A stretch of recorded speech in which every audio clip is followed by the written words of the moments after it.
नमस्कार दोस्तों, target with PS Parihar channel में आपका स्वागत है। सुबह की इस वीडियो में ऐसी खबरें होती हैं जो विभिन्न समाचार पत्रों पर छाई हुई होती हैं और विद्यार्थियों के लिए आवश्यक होती हैं। तो आइए शुरू करते हैं, देखते हैं कि आज के समाचार पत्रों में ऐसी कौन कौन सी खबरें हैं। आगे बढ़ने से पहले एक बात और, जो नए व्यूवर हैं या नए मित्र हैं जिन्होंने इस चैनल को अभी तक सब्सक्राइब नहीं किया, पहले आप लोग सब्सक्राइब कर लें। उसके बाद में एक बेल आइकन दिखाई देगा, उसको भी क्लिक कर दें ताकि जब भी किसी भर्ती का कोई जरूरी अपडेट होगा तो उसका नोटिफिकेशन आपको मिल जाएगा। दोस्तों, खबर की शुरुआत करते हैं उत्तर प्रदेश लोक सेवा आयोग की परीक्षाओं से संबंधित सूचना से। लिखा हुआ है कि विवादों में फंसे कई परीक्षाओं के परिणाम। उत्तर प्रदेश लोक सेवा आयोग में जो भी परीक्षाएं भी हुई थी उनके परिणाम लंबित हैं। हालांकि एलटी ग्रेड के 2 विषयों के परिणाम अभी घोषित किए गए हैं। इसके अलावा भी 2 परीक्षाएं थीं, एक है आरआई टेक्निकल और पीसीएस 2018। लिखा हुआ है कि आरआई टेक्निकल के 79 पदों पर भर्ती होनी है। इसके लिए लिखित परीक्षा और इंटरव्यू प्रक्रिया पूरी हो चुकी है। इस परीक्षा का परिणाम भी फंसा हुआ है। तो दोस्तों, अभी बहुत सारी समस्याएं हैं और लोक सेवा आयोग स्पष्ट रूप से कुछ नहीं बता रहा है। केवल एलटी ग्रेड के 2 विषयों के परिणाम घोषित किए हैं। इन परिणामों को लेकर भी विद्यार्थी नाराज हैं। विद्यार्थियों का कहना है कि रिजल्ट के साथ में ही आंसर की और कट ऑफ इत्यादि घोषित किया जाए। विद्यार्थियों को कितने नंबर मिले हैं ये भी बताया जाए। इसमें लिखा हुआ है कि एलटी ग्रेड का जो परिणाम है वो कोर्ट के अधीन रहेगा। आप लोगों को मालूम होगा कि एलटी ग्रेड से संबंधित बहुत सारे कोर्ट केस हैं और जिसमें सबसे मुख्य कोर्ट केस है पेपर आउट को लेकर के। जिस दिन परीक्षा हो रही थी उस दिन एक साल भर के पास में एक आंसर की मिली थी। एसटीएफ ने पकड़ा था और एसटीएफ ने वो आंसर की लोक सेवा आयोग के अधिकारियों को दी। अधिकारियों ने कहा कि ये फेक है और ये जो वैध प्रश्न पत्र है उससे मैच नहीं करता है। लेकिन विद्यार्थियों ने कहा इस बात को ओपन किया जाए कि कौन सी आंसर की थी। इसको लेकर कोर्ट केस चल रहा है और उसी के ये अधीन जो भी रिजल्ट घोषित किए जाएंगे वो कोर्ट के अधीन घोषित किए जाएंगे। लेकिन अच्छी बात यह है, इसमें लिखी हुई है, आप लोग देख सकते हैं कि लिखा कड़े प्रावधान से घिरी एलटी ग्रेड शिक्षक भर्ती। नीचे लिखा है कि एलटी ग्रेड शिक्षक भर्ती 2018 का परिणाम 2 विषयों से निकलने की शुरुआत कर चुके उत्तर प्रदेश लोक सेवा आयोग का दावा है कि अब कोई व्यवधान नहीं है। ये एक बहुत अच्छी बात है। इस भर्ती प्रक्रिया के प्रावधान और उसके पालन पर परिणाम निकलते ही सवाल उठने लगे हैं। सवाल क्या उठने लगे वो मैं आप लोगों को बता ही चुका हूँ। कट ऑफ को लेकर के नंबर घोषित किया जाए और आंसर की भी दी जाए। इसके बाद में जो अगली सूचना है वो है CSIR UGC की जो लास्ट डेट है उसको बढ़ा दिया गया है। और आप लोगों को मालूम होगा कि ये जो परीक्षा है ये 16 जून को प्रस्तावित है और जो इसकी जो लास्ट डेट है वो लिखी हुई है कि अब इसकी डेट 22 मार्च तक कर दी गई है। और इसकी जो विस्तृत सूचना है लिखा हुआ है कि ये जो वेबसाइट है यहाँ पर जाकर के भी विज्ञप्ति देख सकते हैं।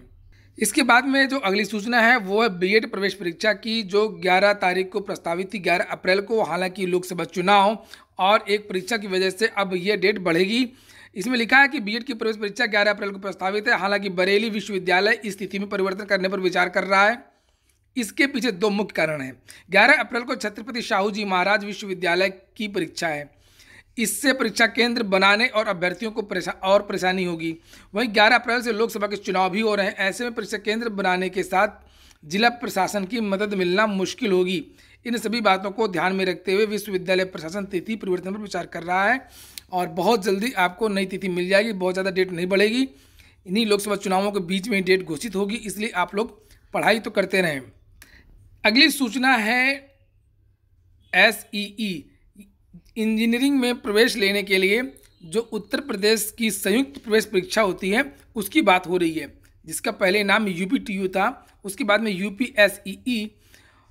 लिखा है कि 2 माह में 1,43,000 सीटों के लिए सिर्फ 1,25,000 आवेदन, यानी कि पद ज़्यादा हैं और आवेदन कम आए हैं। विद्यार्थियों का UPTU से मोह भंग हो गया है और इंजीनियरिंग में भी इस समय सही प्लेसमेंट ना होने से विद्यार्थियों का रुझान हटा है।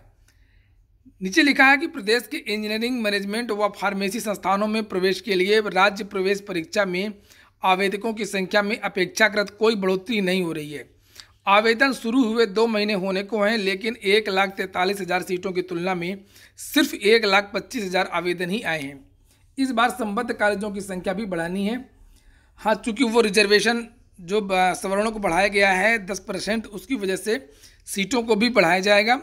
लेकिन जब सीटें पहले से ही हैं और उतने आवेदन भी नहीं आए हैं, इसके लिए जो यूनिवर्सिटी है उसने कई सारे सेमिनार चलाए थे, बहुत ज़्यादा आग्रह किया था, लेकिन फिर भी आवेदन नहीं आए हैं। फिलहाल लिखा है कि जो इसकी आवेदन प्रक्रिया है वो 25 मार्च तक चलेगी और जो आवेदन में संशोधन अगर कोई करना है तो 28 मार्च तक इसके लिए संशोधन कर सकते हैं। एक बात और बहुत सारे विद्यार्थी पूछ रहे थे कि एलटी ग्रेड का जो परिणाम आया है उसमें वेटिंग लिस्ट नहीं है, यानी कि जितने पद थे कृषि और संगीत में उतने ही पदों का परिणाम आया है। तो वास्तव में जो सूचना मिली है कि एलटी ग्रेड की वेटिंग लिस्ट जरूर आएगी, लेकिन पहले अभ्यर्थियों को बुलाया जाएगा, उनका डॉक्यूमेंट्स वेरिफिकेशन होगा। जो अभ्यर्थी उपस्थित नहीं होंगे उसके बाद उनको जो है उनके जो पदों को रिक्त माना जाएगा, उसके बाद में फिर वेटिंग लिस्ट आएगी ताकि कोई विवाद ना हो सके। देखिए समाचार पत्रों में भी लिखा हुआ है कि यूपीपीएससी के सचिव जगदीश ने बताया कि यह परिणाम पूरी तरह औपबंधिक है। सभी चयनित अभ्यर्थियों को वांछित मूल अभिलेख सत्यापन के लिए देना होगा। इसके लिए यूपीपीएससी अलग से विज्ञप्ति निर्गत करेगा और उन्हें समय से उपस्थित होकर अभिलेखों का उस पद को रिक्त मान लिया जाएगा और फिर वेटिंग लिस्ट निकाली जाएगी। तो ठीक है दोस्तों, ये हो गया आज की अपडेट और इसी तरीके की अपडेट प्राप्त करने के लिए आप लोग इस चैनल से जुड़े रहें। अगर ये वीडियो पसंद आया हो या इस तरीके की सूचनाएं अच्छी लगती हैं तो वीडियो को लाइक कर दें। जिन मित्रों ने चैनल को सब्सक्राइब ना किया सब्सक्राइब भी कर लें। बहुत बहुत धन्यवाद।